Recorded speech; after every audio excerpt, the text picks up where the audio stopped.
مسلسل لالا منانة دراما اجتماعية تركز على قصص 4 بنات يبحثن عن الحرية والحب ويواجهن أما متسلطة في مدينة شفشاون.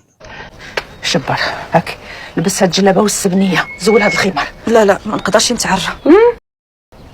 شنو الحبيبه دابا انا ويما كنت نسالي في المغرب اللي لابسين الجلال كلهم كيبانوا لك عريانين، غتهضر مع بنتك ولا أبقى لكم على الحجاب.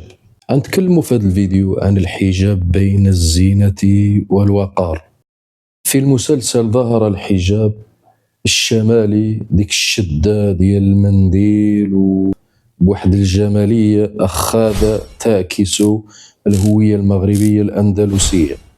باش نشوفوا المنظور الإسلامي. الإسلام شرع الحجاب بحفظ كرامة المرأة وستر زينتها عن الأجانب.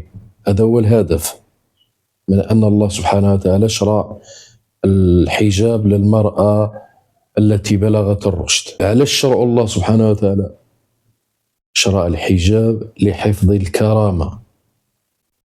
التفت إلى هذه العبارة، لحفظ الكرامة، كرامة المرأة والستر الزينة ديالها عن الأجانب، يعني اللي في القلوب ديالهم المرض، اللي يقدروا يوسخوا هذيك المرأة، اللي يقدر واحد خبيث يطمع في وحده ويميل القلب ديالو ليلة.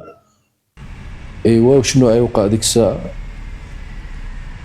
ديك الساعة غتوقع الزنا والعياذ بالله واختلاط الأنساب، وأتوقع المصائب الكحلة، فهمتيني، والخبث في المجتمع، ولا فهمتيني، واحد ما كيعرفش باباه وواحدة ما كتعرفش باباها، والله المستعان.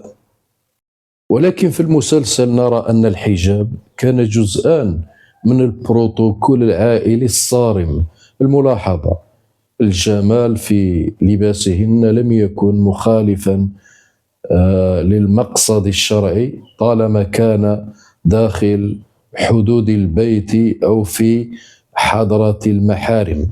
لكن المسلسل أظهر كيف تحول هذا اللباس أحيانا إلى درع للاختباء من أعين الناس خوفا من كلامهم القيل والقال. مفهوم الستر داخل أسوار البيت. المسلسل تدور أحداثه داخل الدار الكبيرة، وهي تجسيد لمفهوم الخدري أو الستري للنساء. الإيجابيات الشرعية. البيت في الإسلام هو مملكة المرأة، البيت هو مملكة المرأة وسكنها. والمسلسل نجح في تصوير هيبة البيوت التي لا يدخلها الغرباء إلا بإذن. الإشكالية، الستر في الإسلام لا يعني الحبس. لالا منانة حولت الستر إلى السجن لبناتها، بينما الإسلام يبيح للمرأة الخروج لقضاء حوائجها وطلب العلم وصلة الرحم. هما هذا كل المسلسل غض عنه الطرف.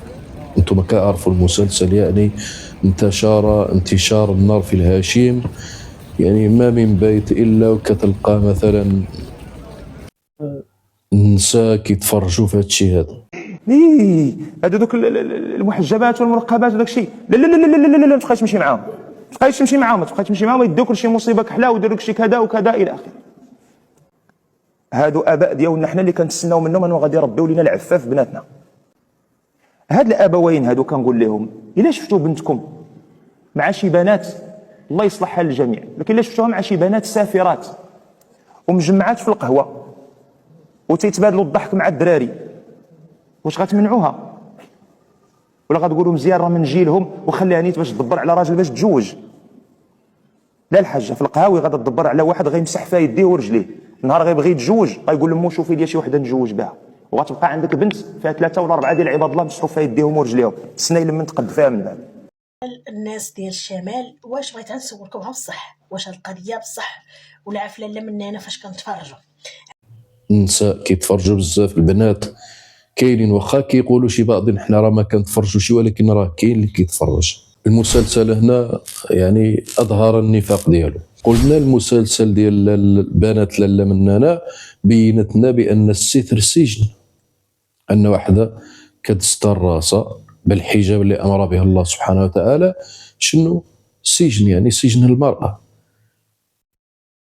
وهذا كذب، بل الاسلام يبيح للمراه الخروج لقضاء حوائجها، زائد طلب العلم، زائد صله الرحم.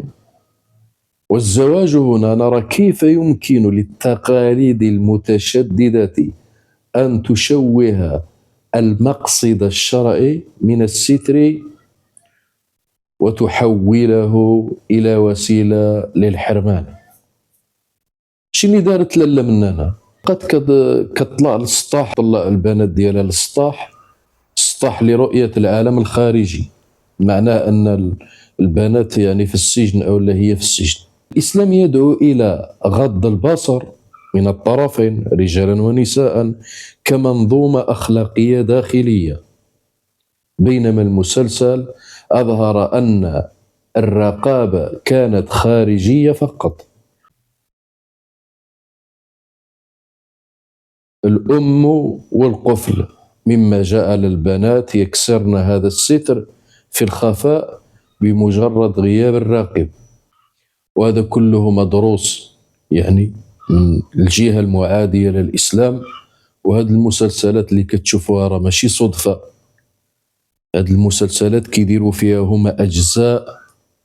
هذه المسلسلات سموها مسلسلات يعني حلقات تشويقية، حلقات فيها المئات ديال الحلقات. علاش؟ باش اليوم كتفرج شوية، غدا كتفرج شوية، كيشوقوك البعد كتفرج شوية وانتينا كتفرج.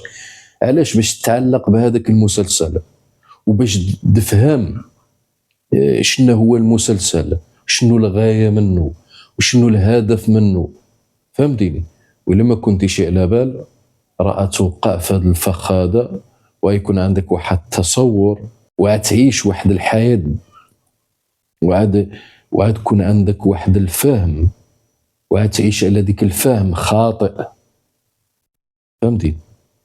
يعني تشوف انت ويبقى يبان لك بان الاسلام دين تشدد، والاسلام يدعو الى السجن، انه يسجن البنات ويسجن النساء، وضد المرأة وضد حرية المرأة وضد الإنسان والله المستعان. لكن الإسلام قلنا شرع الحجاب لحفظ كرامة المرأة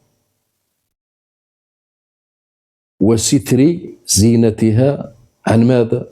عن الأجانب، حتى تبقى هذه المرأة مصونة، هذه المرأة طاهرة، هذه المرأة عفيفة، هذه المرأة عندها قيمة،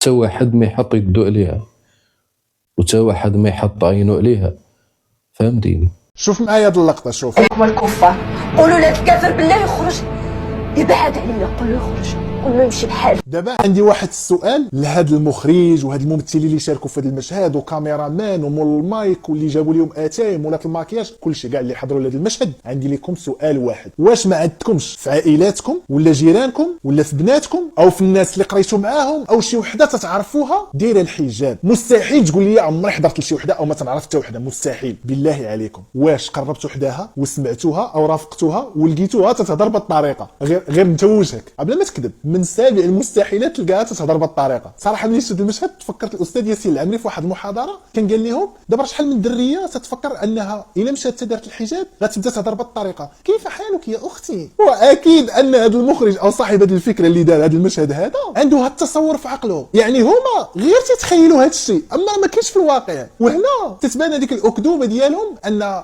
المسلسلات تنوصلوا فكره وتنعبروا على الواقع. هذا الشيء ما كاينش في الواقع اصاحبي. اي دريه محجبه غتمشي عندها غتسولها غتهضر معها غتقول لك السلام عليكم كي داير لاباس عليك، غتقول لامها ماما، غتقول لها امي، غتقول بابا، تقول با، غتقول لي سعاده الدكتور، ما غتقولش لهم كفار. ها الكفار هادشي غير في داك المخ ديالكم الموسخ. هذه من ناحيه. دابا جي معايا للطامه الكبرى والكارثه العظمى، هو العبقريه ديال هذا المخرج. علاش عبقري هذا المخرج؟ لانه ضرب المراه بالمراه، شد مجموعه ديال النساء دار بهم واحد المشهد وتيهاجم فيهم واحد المجموعه ديال النساء. دابا هاد الممثلات الا جيتي هضرتي معاهم تيقتلوك بهذوك الشعارات. حنا راه تنحترموا المراه بغض النظر على الدين ديالها ولا الانتماء ديالها ولا اللباس ديالها، نحن نحترم المراه كمراه، لان المراه تيقتلوك بهاد الشعارات. يعني الإسلام نور الله سبحانه وتعالى.